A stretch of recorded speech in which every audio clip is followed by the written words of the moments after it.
Dans son discours sur l'état de la nation de 2021, Patrice Talon partageait avec le peuple béninois les deux défis majeurs du moment. Celui de venir à bout de la COVID-19 et celui de garantir davantage la sécurité des personnes et des biens sur toute l'étendue du territoire national. Un an après, Patrice Talon débute son discours par là. S'il se réjouit de la maîtrise de la pandémie du COVID-19 grâce aux vaccins et différentes dispositions mises en œuvre, il constate avec amertume le démarrage de la guerre Russie, Ukraine et les différentes attaques terroristes enregistrées.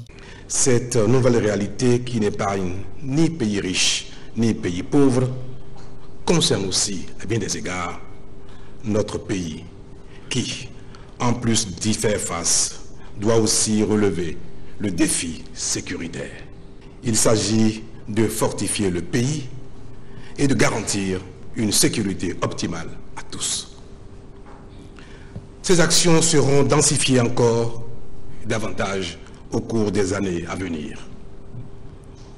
Par ailleurs, la lutte contre le phénomène djihadiste dans le contexte ouest-africain appelle une action concertée et intelligente des États. En matière de gouvernance économique et de maîtrise de l'inflation dans ce contexte de crise internationale, le Bénin a su maintenir le cap. Patrice Talon a tenu à remercier tout un chacun. Comme vous le savez, le taux d'inflation évalué au Bénin de 2% est largement en deçà de la moyenne régionale qui avoisine les 7%. Et a lieu de dire félicitations au Bénin entier.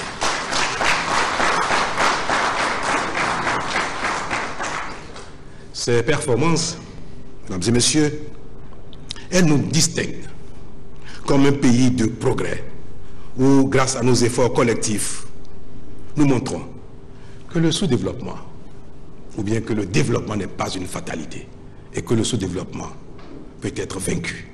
Des avancées, il y en a encore eu dans le domaine de la télécommunication et d'autres actions sont en vue. Un autre secteur dans lequel on peut également noter le retour stratégique de l'État, c'est celui des télécommunications avec le démarrage des activités du nouveau réseau public de communication mobile, premier opérateur global avec une couverture de 80% du territoire national. L'action de l'État pour la compétitivité du secteur des télécommunications numériques sera bientôt renforcée par la deuxième phase du projet de déploiement de la fibre optique. Après la mise en œuvre du programme spécial d'insertion professionnelle et bien d'autres en faveur des jeunes, de nombreux emplois ont été créés. Un marché de l'emploi où, en dehors des recrutements au profit des forces de sécurité de défense, l'État a déjà procédé au recrutement direct de près de 3000 agents dans les secteurs de la santé, de l'éducation et de la justice entre 2021 et 2022. Sans oublier plus de 3000 bénéficiaires en 2022 du projet d'insertion des jeunes et du programme spécial d'insertion dans l'emploi. À Glodjibé, dans la zone industrielle, c'est déjà plus de 6000 jeunes béninois qui sont employés à un titre ou à un autre.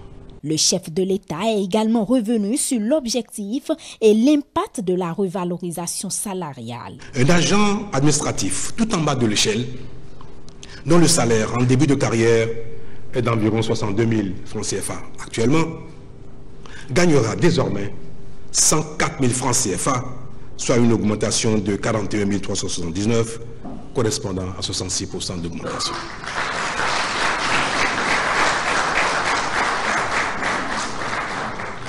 Un instituteur dont le salaire en milieu de carrière, dont le salaire est de 112 000 francs CFA aujourd'hui, passera à plus de 150 000 francs CFA par mois. Une sage-femme dont le revenu actuel est d'environ 144 000 francs CFA gagnera désormais plus de 182 000 francs CFA, soit plus de 30 000 francs CFA d'augmentation, ce qui correspond à 26% d'augmentation. Pareil pour une aide-soignante qui gagnera aujourd'hui 82 000 francs CFA. À partir donc de ce mois-ci, à la fin de ce mois, elle gagnerait plus de 123 000 francs CFA, soit plus de 40 000 francs CFA d'augmentation, représentant plus de 50% de son salaire. Le nombre de salaires des aspirants au métier d'enseignant passe désormais de 9 à 11. Certains d'entre eux pourraient se voir reversés dans la fonction publique, annonce Patrice Talon. Juste après le discours du chef de l'État, nos reporters ont recueilli les appréciations de quelques députés. Ce qu'il a étalé comme action, je crois que le social a pris vraiment un grand pas de temps. Ce qui reste à faire, je crois qu'il faut que la population ait un peu de la patience. Parce qu'on dit que tout ne se fait pas en un seul jour. C'est petit à petit que je crois que, et méthodiquement, la satisfaction sera totale pour tout le monde. Il a voulu que ce mandat soit véritablement social. Et il a pris du temps pour chercher les ressources, je peux dire. Et c'est aujourd'hui de mettre en œuvre véritablement ce social. Quand vous l'avez écouté, dans tous les secteurs, mais le secteur le plus impactant, c'est surtout les fonctionnaires. J'ai apprécié parce que tout le monde l'attendait là. C'est les pleurs un peu partout, la vie coûte cher et ainsi de suite. Et donc, il a voulu vraiment mettre un point d'accent sur ce secteur et sincèrement, nous-mêmes, on était éblouis. Je pense que c'est la toute première fois de l'histoire que le peuple béninois a réussi à s'organiser de telle manière à consentir une augmentation de salaire à ses concitoyens dans cette proportion-là. C'est extraordinaire. L'intervention du président de la République a également focalisé les attentions ici à Porto-Novo. Réaction de quelques citoyens. Comme il a su bien dire, quand bien même le citoyen voit son entourage bien amélioré et que le pain quotidien n'est pas à son niveau normal, le citoyen s'en indigne toujours.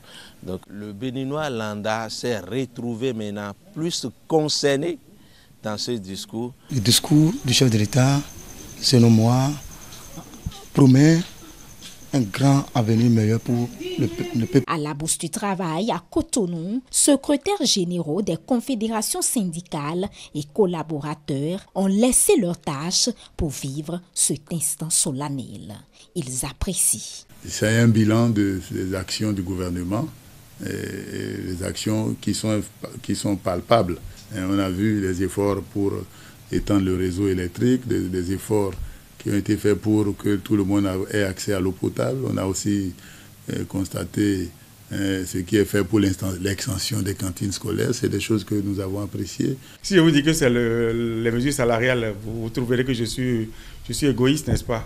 Mais humainement, je pense que c'est d'abord ça, les mesures. Parce que les autres mesures, elles étaient déjà là depuis un moment. Il y avait les routes qui se construisaient, il y avait les cantines scolaires pour nos enfants. Ce sont des mesures sociales également.